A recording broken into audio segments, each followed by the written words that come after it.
Hierdie is 'n aanbieding van Lewende Waters in Patmos Bediening en ek is Monty Elof. Nou ons is besig met 'n reeks oor vrae en antwoorde oor die Heilige Gees. Nou die afgelope paar weke het ek verskeie vrae beantwoord en hierdie vrae en antwoorde is nou beskikbaar op DVD sowel as CD. Dan kan jy dit sommer terwyl jy op pad werk toe is of terug van die werk af kom elke dag na 'n paar van die vrae luister. En dit sal u werklik seën en stig. Skakel gerus die nommer op die skerm en dan kan u dit bestel. Vraag 29 vra die vraag, is die doping met die Heilige Gees nie eintlik maar vir die ongesofistikeerde gelowige nie? Moet 'n mens nie miskien 'n spesiale emosionele temperament hê om hierdie ondervinding deelagtig te word nie? Dan wil ek sommer reg in die begin sê, nee.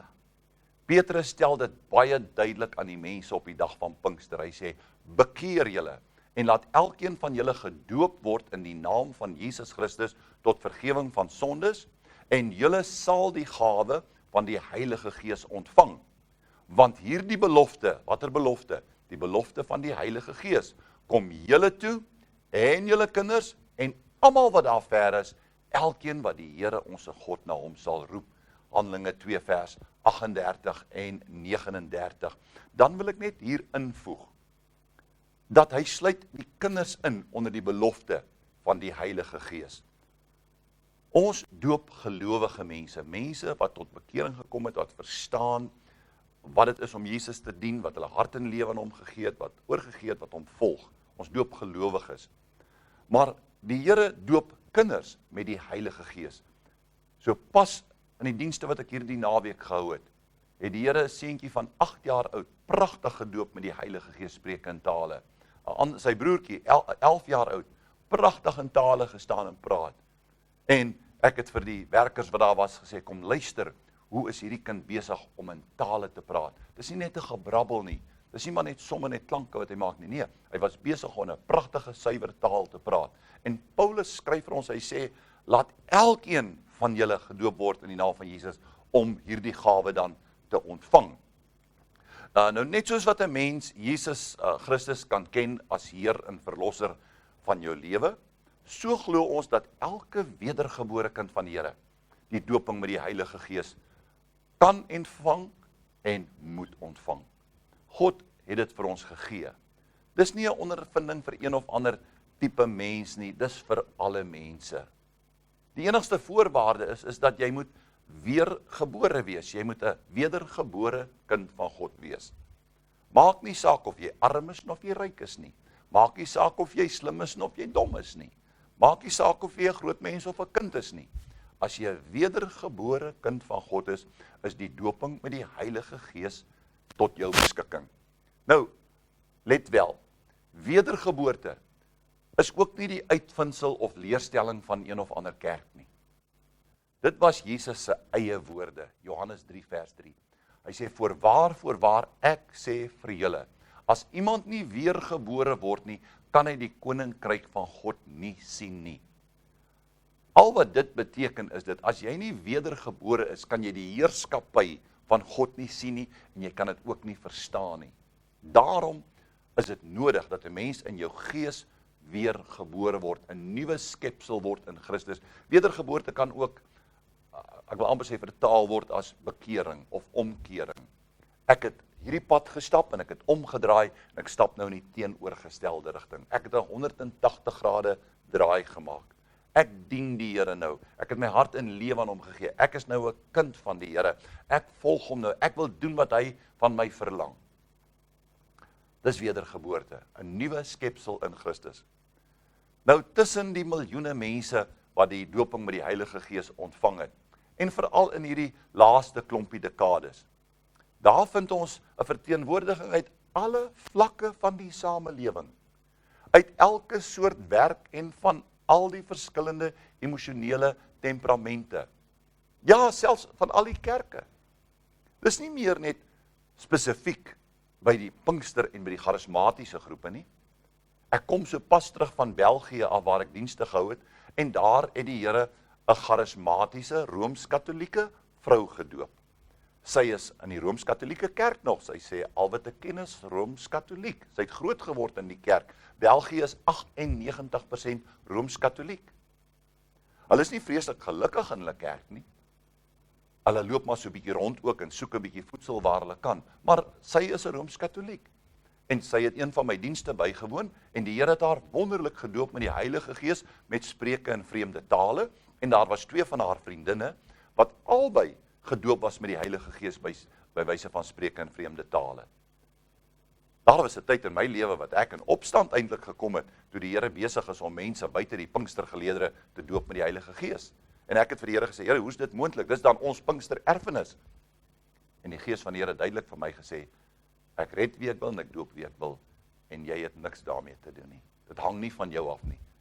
Dit hang af van wat ek doen. En daarom sien ons dat in baie ander kerke, baie tradisionele kerke, is God besig om mense wat dors het te doop met die Heilige Gees.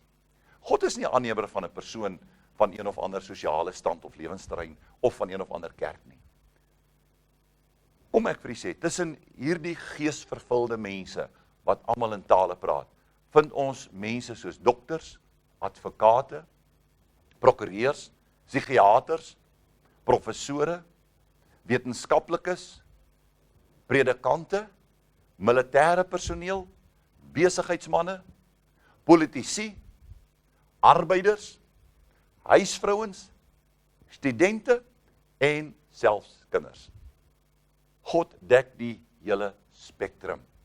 Wat ek wel wil sê is dit, dat dit baie moeiliker is vir 'n advokaat byvoorbeeld, en 'n prokureur, 'n professor, en veral mense wat met syfers werk, auditeure en so aan, om die doping met die Heilige Gees te ontvang. Want u sien, hulle sit met 'n probleem met hierdie doubting box van hulle, hierdie ou verstand. Hulle wil dit uitredeneer. En wanneer ek dan met persone deel en vir hulle bid vir die doping in die Heilige Gees en hulle 'n bietjie sukkel om deur te kom, dan vra ek gewoonlik vir hulle, wat se soort werk doen jy? En as dit in een van hierdie kategorieë val waar hulle baie hulle verstand moet gebruik, dan sê ek jou probleem sit tussen jou ore. En as ek dit eers uit die pad uitkry, is dit net so, dan praat hulle in tale. En 'n hele paar van my vriende is in hierdie kategorie van dokters en van advokate en prokureurs en vir my beste vriende is 'n psigiater. En hulle praat almal in tale. So, dis nie vir een of ander stand of vir een of ander deel van die samelewing nie. Maak nie saak wat jou emosionele temperament is nie, wat jou persoonlikheid is of jou agtergrond is nie. Dit mag miskien 'n rol speel van hoe maklik of hoe moeilik jy sal oorgee om gevul te word met die Heilige Gees. Soos ek nou so pas gesê het. Vir my is die persoon wat die minste weet daarvan, die een wat dit die maklikste ontvang. Deur die jare heen, in ondervinding het my geleer, vir die afgelope 20 jaar is ek besig. En dit is die bediening wat God in my lewe gegee het, om te bid vir mense, vir die doping met die Heilige Gees. En hierdie afgelope 20 jaar is daar bykans 20.000 mense al onder my bediening, vir die eerste maal in hulle lewe, gevul met die Heilige Gees spreek in tale. En ek het ook 'n boekie beskikbaar, hoe om die doping met die Heilige Gees te ontvang, plus 'n DVD wat daarmee saamgaan. Jy kan dit bestel van die nommer af wat op die skerm verskyn. Ek het Dinsdag aand, na die uitsending van oor hoe om die doop met die Heilige Gees te ontvang, het mense my e-pos gestuur en gesê, baie dankie, ek het vanaand vir die eerste maal in my lewe in tale gepraat. So jou temperament of jou persoonlikheid kan 'n rol speel. Weer eens sê ek, hoe minder jy daarvan weet, hoe makliker is dit eintlik om te ontvang. Want dan het jy nie 'n klomp goed wat jy moet deurwerk in jou verstand nie. Maar Pinkstermense is vir alle probleme as hulle 'n rukkie lank in die kerk kom, want hy het soveel goed gesien en gehoor en opgetel, dat hy weerstand opbou of kom op 'n plek wat sê, dis nie van my nie. Maar daardie jong bekeerling, wat sy hart aan die Here gee, en dadelik gevul word, ontvang het sommer, ek het dit dieselfde aand, wat ek tot bekering gekom het, en ek kom nie uit 'n Pinksterkerk uit nie. Ek kom uit een van die sisterskerke uit. En dieselfde aand wat ek my hart en lewe aan die Here gegee het, het God my gedoop met die Heilige Gees. Ek het nie die vaagste benul gehad wat dit was nie. Maar God in sy groot genade het geweet, hy het 'n roeping op my lewe gehad. En daardie aand het hy hierdie jong man gevat en hom omgedop en omgekeer. Wanneer jy dan gedoop word met die Heilige Gees, mag dit dalk 'n effek hê op jou fisiese reaksies. Maar dit doen geen afbreek aan die geestelike realiteit van die krag van God nie, wanneer jy met die Heilige Gees gedoop word nie. Daar is mense wat gevul word, wat huil. Daar is ander wat partykeer lag. Daar is ander wat neerslaan op die grond onder die krag van God en dan hoor jy hoe praat hulle in tale. Daar is ander wat net sê, ek voel dit, ek kan voel hier is iets besig om met my te gebeur. Sommige mense staan in bewe soos 'n riet. Die salwing werk verskillend op verskillende mense. Jy kan nie 'n patroon deurtrek en sê, dis presies hoe God werk nie. God werk met elke mens, met sy emosie en met sy temperament. En die Heilige Gees verander nie noodwendig die mens se persoonlikheid nie. Alhoewel dit wel in gevalle gebeur. Jy weet, in die mediese wetenskap sê hulle vir jou, as jy eers 'n karakter het, is dit nie so maklik om daai karakter te verander nie. Maar my psigiatervriend het vir my gesê dat hy gesien het hoe dat God mense se karakter radikaal verander wanneer hy tot bekering kom en wanneer hy gevul word met die Heilige Gees. En daardie blywende teenwoordigheid van God se Gees in 'n mens se lewe het 'n geweldige effek op jou. Want ek weet, God leef hier binne in my. Ek weet, hy is besig om deur my te lewe. Ek het volgemaak met hom. En ek kan net sê vandag, dat maak nie saak wat jou stand in die lewe is nie, of wat jou posisie in die lewe is nie. Die Heilige Gees bring 'n verandering in jou lewe. Ek sê altyd, die Heilige Gees maak moedelose mense sprankelend, en sprankelende mense maak hy briljant. Ek het nou weer gesien hierdie afgelope paar dae, terwyl ons met Pinksterdienste begin het in 'n gemeente, dat hy mense uit moedeloosheid uit opgetel het, dat hulle die volgende aand by die diens kom en so sprankelend is en net wil kerk hou.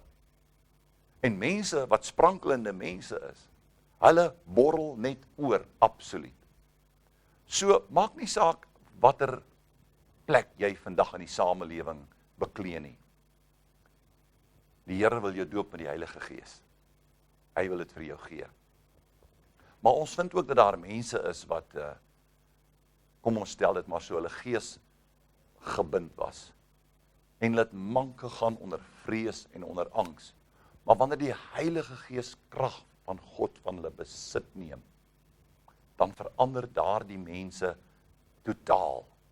Dit lyk asof hulle eintlik 'n persoonlikheidsverandering ondergaan het. 'n Heeltemal 'n gedaanteverwisseling.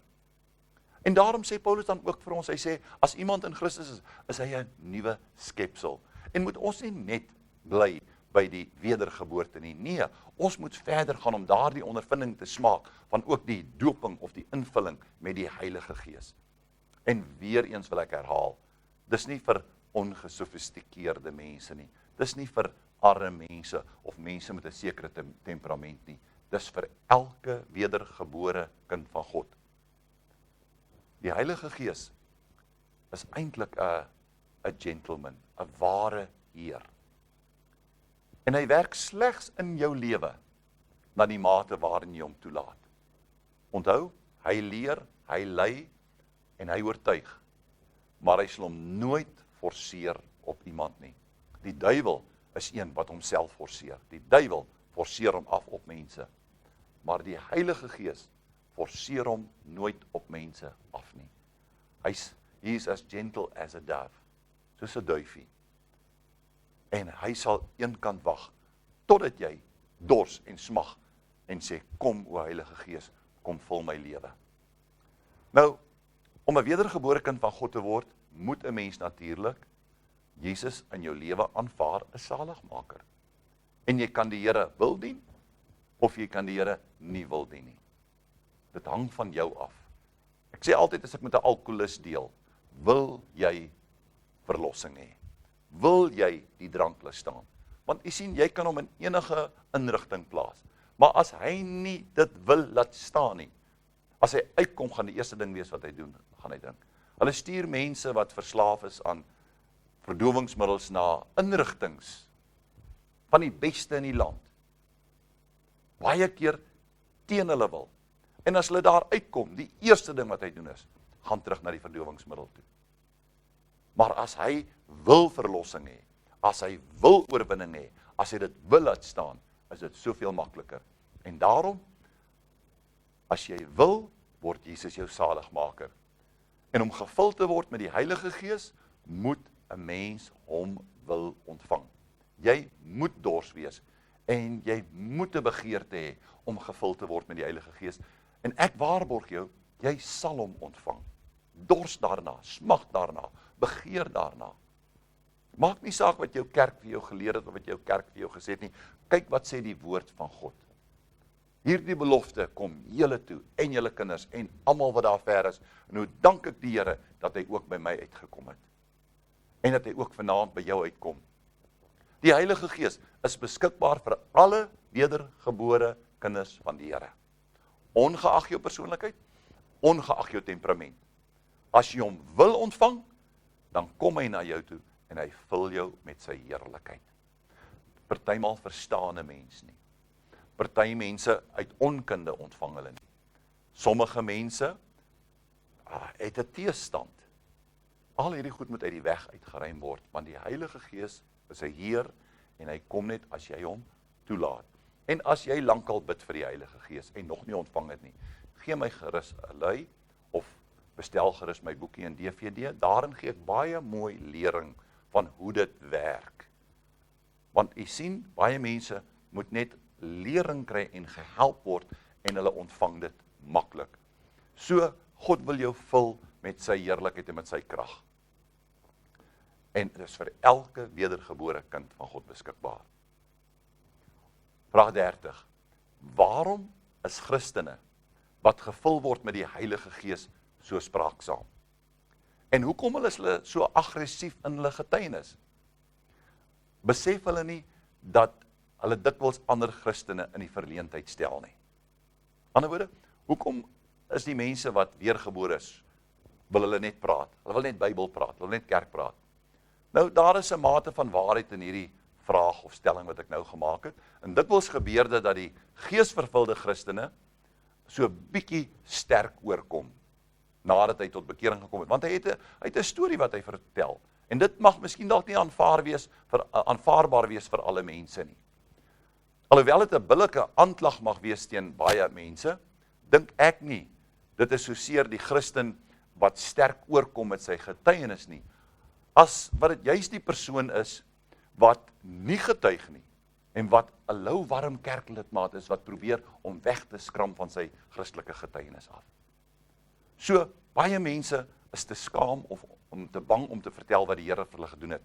Iemand het een keer droogweg opgemerk en het gesê, die gemiddelde geestelike temperatuur in die kerk is so laag, dat wanneer 'n gesonde man instap, dan dink almal dat hy koors het.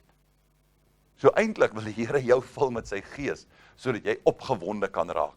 Dikwels is die verandering in die lewe van 'n persoon wat die doop met die Heilige Gees ontvang het, so merkwaardig, dat hy dit moeilik vind om nie daaroor te praat nie. Hy wil getuig, hy wil vertel, hy het iets om te sê, en dit sal moeite verg om hom te laat stil bly daaroor. Dit mag miskien ook wees dat entoesiasme dikwels wysheid vooruit hardloop. Ons moet maar leer om wys te wees, en dat daardie getuienis moontlik stremming mag plaas op die gewone kerkganger se optrede. Nou, indien so getuienis verleentheid bring vir 'n persoon, dan is dit net moontlik, ek sê, dan is dit net moontlik, dat dit nie soseer 'n verleentheid is vir die een wat getuig nie, maar vir elkeen wat daarna luister. Want hulle kan nie hulle getuienis so uitdra nie. Waarom mag Christene nie met die wêreld en met mekaar deel wat God vir hulle gedoen het nie? Hoekom mag hulle nie hulle self uitspreek oor die heerlikheid en die groote krag van ons hemelse Vader nie? Dis tot ons beskikking. Ek wil afsluit en sê, dis eintlik 'n aanklag teen die kerk van Jesus Christus, dat baie sogenaamde Christene hulle self in 'n verleentheid voel, wanneer hulle persoonlike getuienis moet lewer, of wanneer iemand 'n bietjie sterk oorkom om te vertel wat God vir hom gedoen het. Die spreekwoord sê, waar die hart van vol is, loop die mond van oor. En diegene wat 'n dinamiese verhouding met die Heilige Gees en met Jesus Christus het, beskik oor die vermoë om sy naam tydig en ontydig in enige geselskap, enige plek te bring en te vertel wat die Here vir hulle gedoen het. Dit mag dalk 'n verleentheid bring vir die louwarm Christen, maar ek wil vanaand bevestig dat hulle wat bereid is om dit te doen, iets wonderliks het om aan die wêreld oor te dra. Dit is vir my wonderlik om te sien hoe dat sportmanne en sportvroue dese dae besig is om Jesus openlik in die openbaar oor die media te bely. En ek sluit af met Handelinge 4 vers 19 en 20. Toe antwoord Petrus en Johannes en sê vir hulle, of dit reg is voor God om julle meer gehoorsaam te wees as God, moet julle self beslis. Want vir ons is dit onmoontlik om nie te spreek oor wat ons gesien en gehoor het nie. Dis vir my onmoontlik om stil te bly, ek moet vertel. Kom ons bid saam. Baie dankie Vader vir die Heilige Gees wat U vir ons gegee het. Dis nie net vir ongesofistikeerde mense nie, dis vir elke deel van die samelewing, elke vlak van die samelewing. Vul mense met die kosbare Heilige Gees in Jesus naam. Amen. Mag die Here U seën.